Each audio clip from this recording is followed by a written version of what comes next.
everyone, let's talk orchard.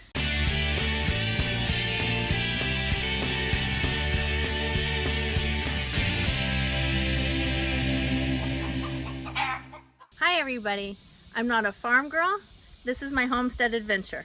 Today I want to talk to you about this hillside right here.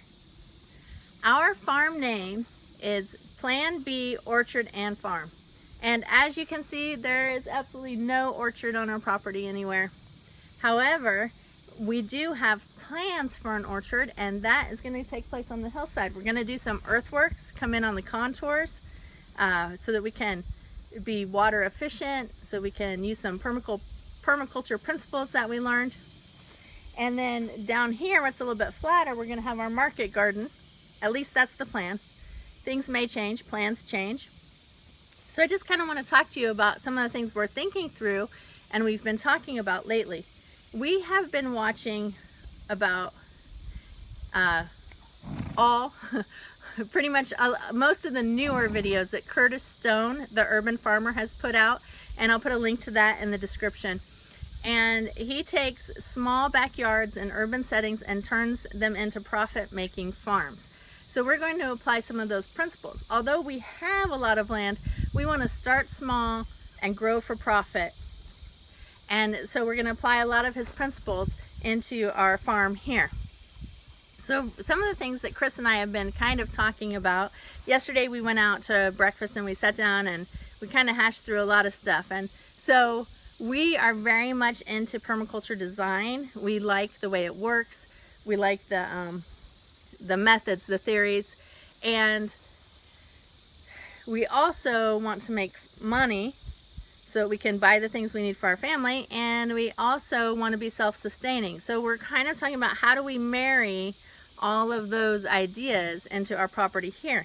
And one of the things we had to decide, so what is most important?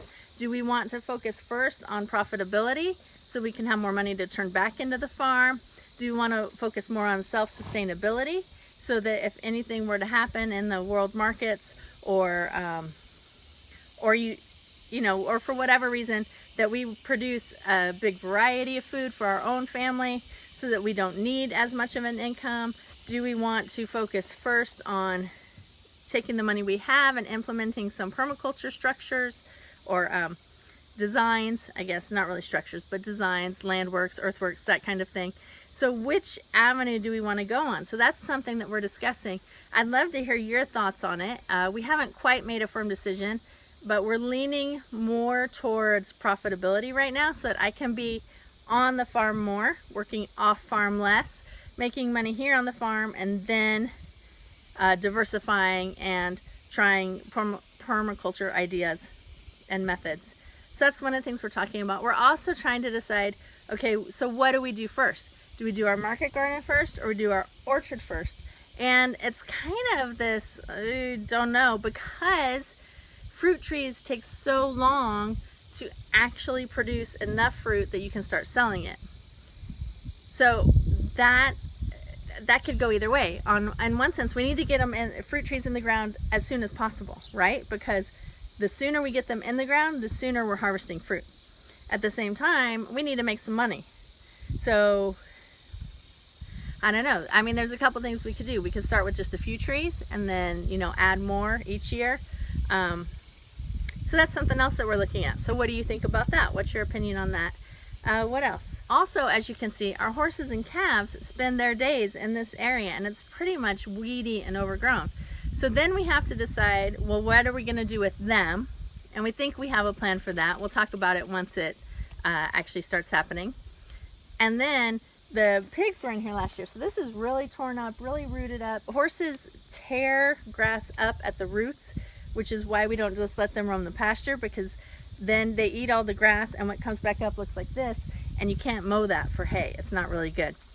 So we're talking about where to put them, and then how are we going to prepare this land? So yesterday we were talking about, do we buy a tiller? Do we rent a tiller? Do we cover it up for the winter and let it all just die out?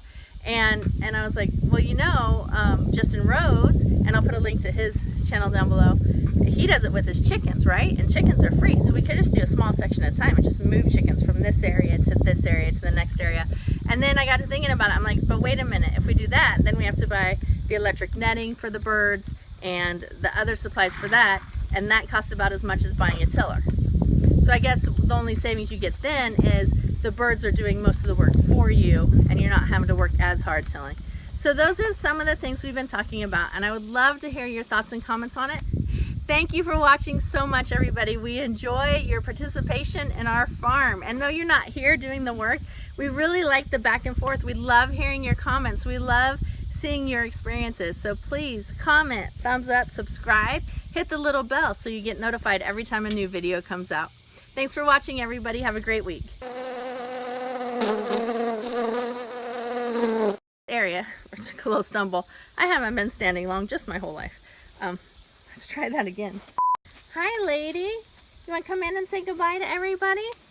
Oh no, you just want to walk through and do a I guess it's not a photo bomb, it's a video bomb.